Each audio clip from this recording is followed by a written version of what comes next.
children are capable of really great things too. And I think we need to help nurture that relationship between children and God and help them to see that Christianity is a day-to-day thing.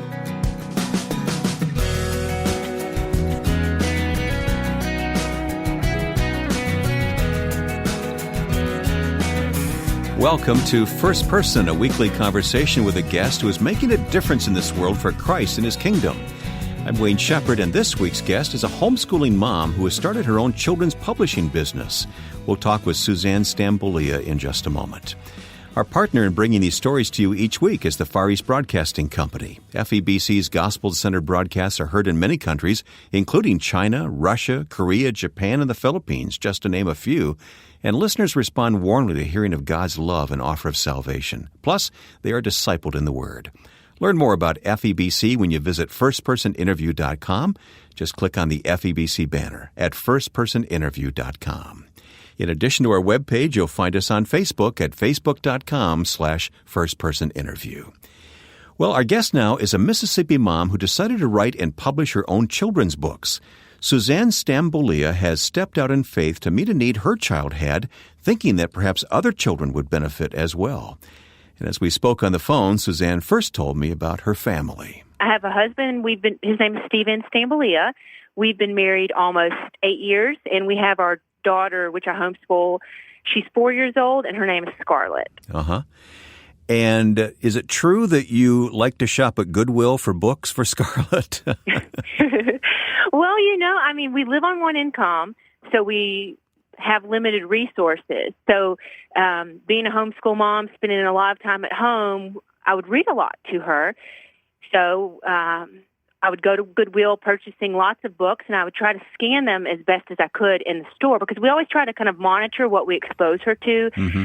Of course, we want the books to be enjoyable for her, but we also are always trying to look for books that instill good character qualities and godly principles for living. So I'd be at Goodwill trying to scan the books to see if it was a good match for what we like, and she'd be with me tugging at my shirt or something. So I'd just probably put like 20 or 25 in the cart, and we'd leave. And then we'd get home. By the time it came time to read them, I realized that many of these books that, were often bestsellers just contain words that I didn't necessarily want to feed to her. Mm-hmm. Of course, as a mom, I know that I'll have to correct her and, teach her right from wrong in that regard, but they just contain messages and words that weren't very wholesome. Mm-hmm. And I just got so frustrated with all the content in the books. So as Christian parents, you developed this burden for your child that she would be exposed to godly things, even in the children's books that she was reading. That's true. My husband and I, both being Christians, we just thought if we're going to sit down and take the time to read something to her, we wanted it to have an impact on her. Mm-hmm. So we did. We were kind of convicted in that regard, and I was a bit disappointed in the material that was out there and just expressed my frustration to my husband about the lack of Christian material for kids her age. And he is just a really matter-of-fact man, and he was like, well, just do something about it. Here I am with a master's degree in marriage and family because I previously worked as a therapist. And, he didn't even bat an eye when I'm, kind of complaining to him about this issue. He's like, well, just write one yourself, And so, oddly enough, that's how it all started. Yeah. Now, of course, there's some good material out there for Christians, but as you survey in general, you found that you weren't very happy with what you found. What were some, without, using specific words or anything, what were some of the things that troubled you about what you saw in the marketplace for kids? Well, real quick, there are definitely some good Christian books out there for kids. I just didn't think there was a wide variety. Not like I had hoped there would have been. But without using the words, it just didn't convey God's messages for or principles for living. It didn't teach us to love one another. It didn't teach us to respect our parents and the elders. It didn't convey any of the fruits of the Spirit. Oftentimes it was the opposite of the way that God wanted us to live. So my daughter, had I read every single book we had purchased, she would have definitely been exposed to the opposite way of living. But I wanted her to be exposed to what God said. In my opinion, through a book, you can help shape and mold your child. You're exposing them to literature. You're exposing them to a potential way to live life. And I wanted it to be God's way. So you felt led of the Lord to do something about this. What did you decide to do, Suzanne? Well, as I just mentioned, my husband, he's an attorney here in town, and he does well, but we're living on one income, and our money is very tight. We're constantly budgeting and, trying to make sacrifices so that I can stay home with our daughter. But so we didn't have extra money to go towards the project, although he was extremely supportive of it. We just didn't have any extra money to go towards it. Did you understand when you started how much it might cost? I had no clue. Honestly, I had in my head kind of what I thought it might cost. But we had to pay, of course, editors, illustrators, photographers. All of this added up. I think, I paid maybe the photographer almost $1,000 in the end to take the pictures for them to even go in the book. So I absolutely, although I thought I was prepared, I was clueless.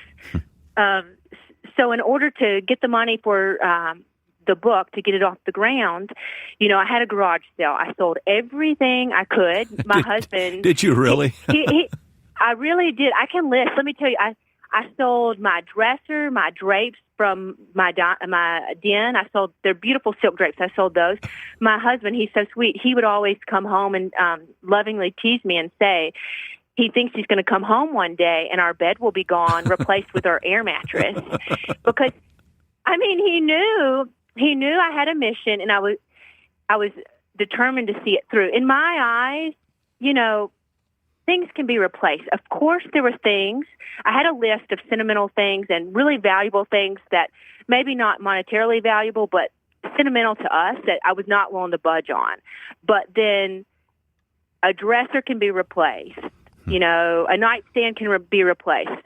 So I had a garage sale selling a great deal of our personal belongings with my husband's consent, But it didn't stop there, because I've read that you actually went out and started looking for things that you could sell. You were looking for things that people would throw away. Oh, that's the truth, because, yes, that happened. My best friend and I were walking in our subdivision because my garage sale, I wasn't able to make enough, and I still had to make payments for my book. So when my friend and I were walking in our subdivision, I happened to notice all of the things that people were throwing away, and they were in good condition, or, they could have been spray painted and worth value or something. So I thought, I am going to collect all this stuff and save it in my garage and have a second garage sale. And it was so funny because a lot of the people that live in my subdivision go to my church, and they kind of knew what I was trying to do. So they would call me. Listen, they would call me and say, hey, so-and-so down the street threw this away, and I would rush down and get it.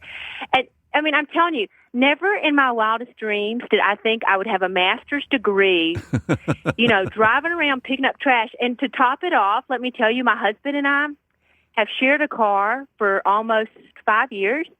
So I would have to go and drive and look for trash before he went to work that day, Sure. Friday when our trash day was. So it was kind of comical. I have a lot of funny stories. I won't tell you now, but just, in hindsight, looking back, some funny things that happened as I was picking things up, and, maybe the owners might have been out or something. Of course it was trash and they didn't mind, but, it's just comical looking back. But there's a lot of people listening right now who suddenly realize they like you a lot.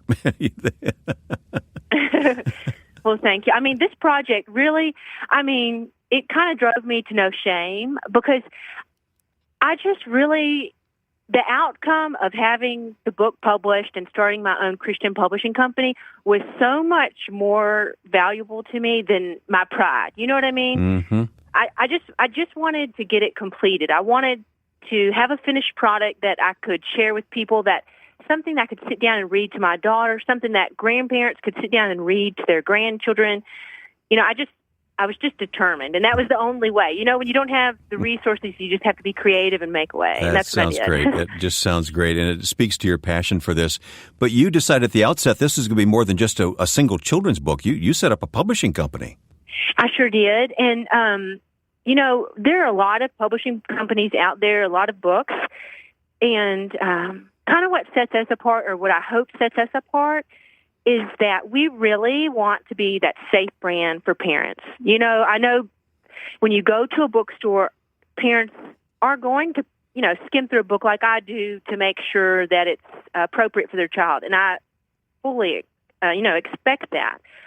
But we want parents to be able to purchase our books and confidently pass them off with to their children, knowing that our books will meet their high standards. We want parents to know that everything in our books is going to be age appropriate. There aren't going to be any hidden surprises or bad words or hidden negative messages. We really want to share God's love, share God's message, and help young children to understand who God is and help them to better understand how they can live for God at the age that they are. You know, so often as Christians, I think, as adults, we think, oh, well, we're the ones doing things. The responsibility is all on us. And we kind of forget that children are capable of really great things too. And I think we need to help nurture that relationship between children and God and help them to see that Christianity is a day-to-day thing. We'll continue this conversation with Suzanne Stamboulieh about children's publishing coming up on First Person. This is Ed Cannon, president of the Far East Broadcasting Company. The interview we're listening to reminds me of the remarkable way that God uses those who follow Christ to do great things for Him. At FEBC, we broadcast in nearly 50 countries of the world. Our staff always speaking in the local language, sharing the gospel, and teaching the word to millions every day. If you'd like to know more about FEBC, please click on the FEBC banner at firstpersoninterview.com. My guest on First Person is Suzanne Stamboulieh. Suzanne is the founder of a publishing company. It's for children's books, Scarlet Gray Publishing, LLC.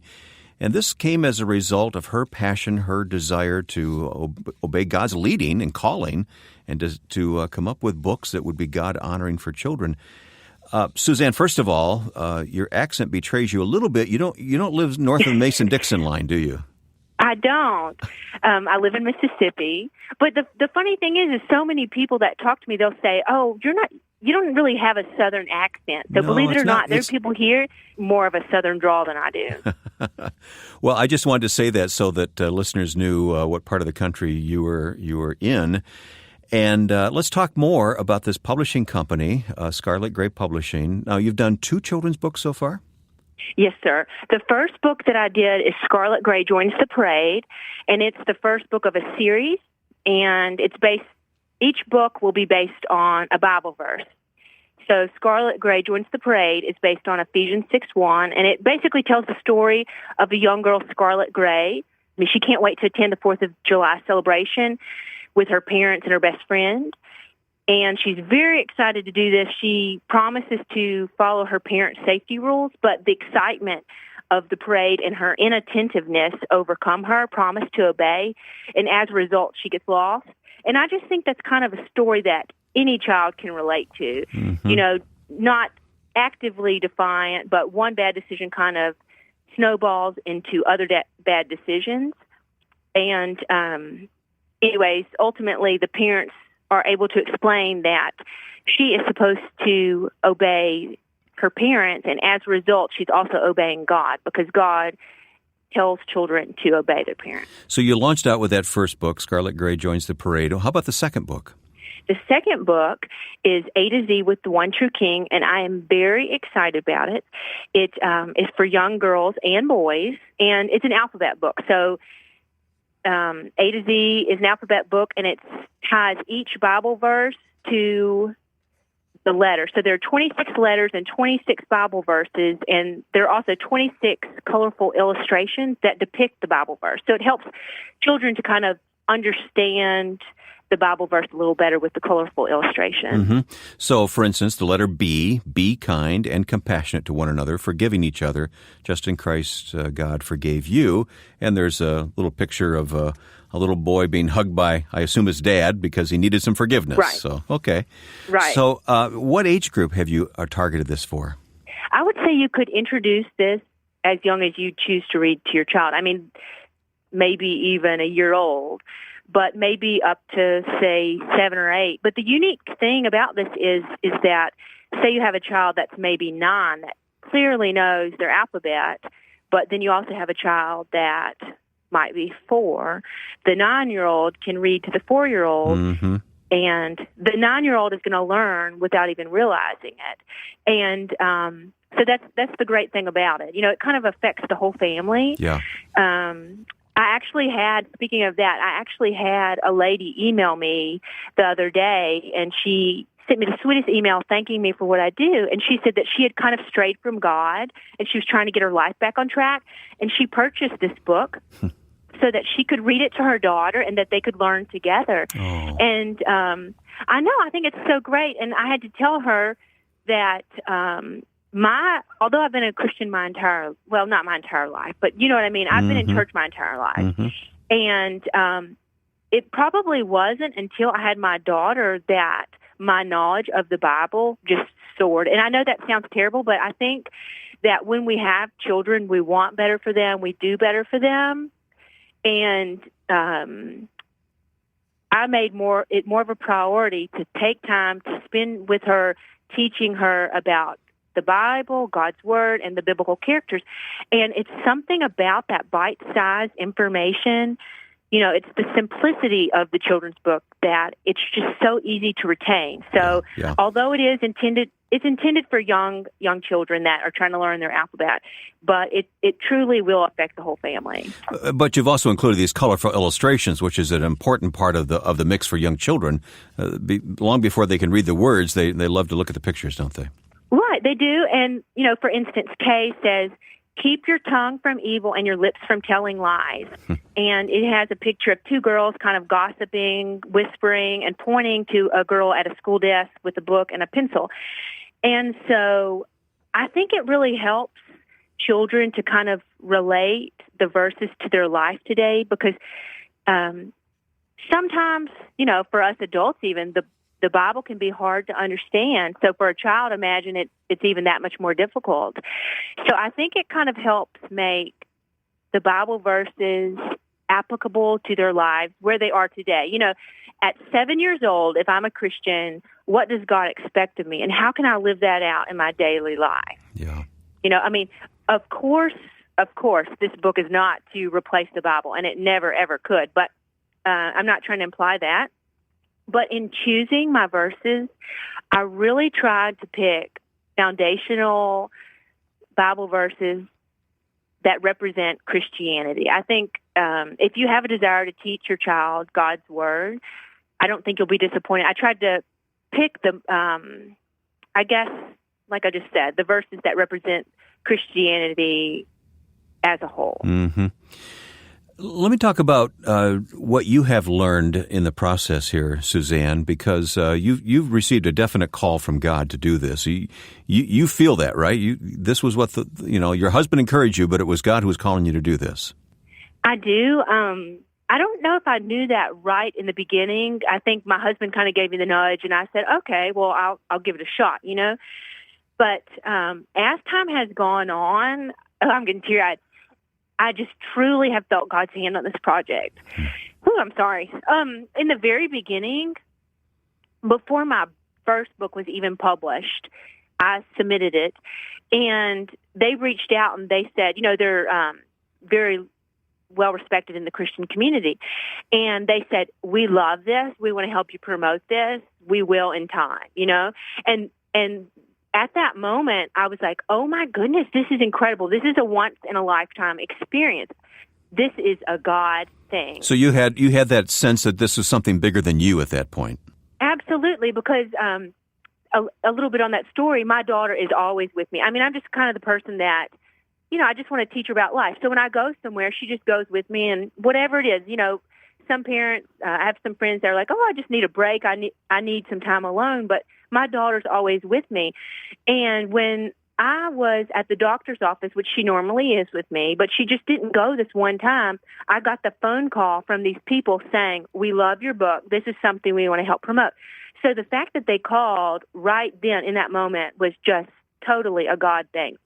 And since then, I contacted a radio station in Australia. They immediately responded and said, let us figure out how we're going to promote this. Not if. They said, let us figure out how. And within 5 more minutes, because they had copied people on the email, within 5 more minutes, someone else said, we want to interview you on this. They didn't even have my book in hand. They didn't even, I sent an email and I sent a few pictures, but they said, we want to interview you. So I interviewed with them, and then they asked to sell my book. And so now my book is being sold in Australia. And I have interviews scheduled in Canada, Atlanta, New York. I'm talking with people in London. Yesterday, people in New Zealand, a company in New Zealand asked if I was available for a phone interview. And that's God. I mean, don't get me wrong. I'm working in the morning. Oh, I know. I know you must work hard at it, but at the same time, you can't create all those opportunities. Absolutely not. And I mean, as soon as I wake up, I'm working. I'm like pecking away at the computer. Then I homeschool my daughters throughout the day, and that's her time. And then at night, as soon as I put her to bed, I start working at it again. So it's not falling in my lap. People aren't saying, like, reaching out to me like I'm somebody, because I'm not. But I'm reaching out to people, and God is totally opening doors that I never could. I mean, I cannot take credit for this. Mm-hmm. It is just unbelievable. I mean, I could sit here and rattle off story after story of the wonderful things that are happening, and it's just amazing. Well, let me ask you this. Given what's gone on so far, and it's an amazing story, but Suzanne, let me just ask you in closing, for the person who feels like God may be calling them to do something, to step out in faith, any quick word of advice for them? I would just say, listen to God. Never in my wildest dreams did I think that all this would be happening. And often I just laugh, just out of pure joy to think that all of it is happening. I just can't wrap my head around it. So I just think if God's calling you to do something and you feel it in your heart and you feel the Holy Spirit talking to you, I would just say act on it and step out in faith, and God will lead the way. Our guest today has been Suzanne Stamboulieh of Scarlet Gray Publishing. Her latest children's book is A to Z with the King, and we'll have additional information on our website, which is firstpersoninterview.com. Also at the website, information regarding all of our past interviews, including a number you may have missed on the radio. Online, you can stream any past interview from our archive at firstpersoninterview.com. Or, better yet, download our free app for smartphones and tablets, which will allow you to download interviews and take them with you on the go. Just search for First Person Interview in your preferred app store. It's available for both Android and Apple devices. And to leave comments in regard to what you hear in these interviews, go to facebook.com/firstpersoninterview. Once again, that's facebook.com/firstpersoninterview. And a special word of thanks to those of you who are supporting the Far East Broadcasting Company and saying thanks to FEBC for their help each week in putting these programs together. Learn more at firstpersoninterview.com. Now, with thanks to my friend and producer Joe Carlson, I'm Wayne Shepherd. Join us next time for First Person.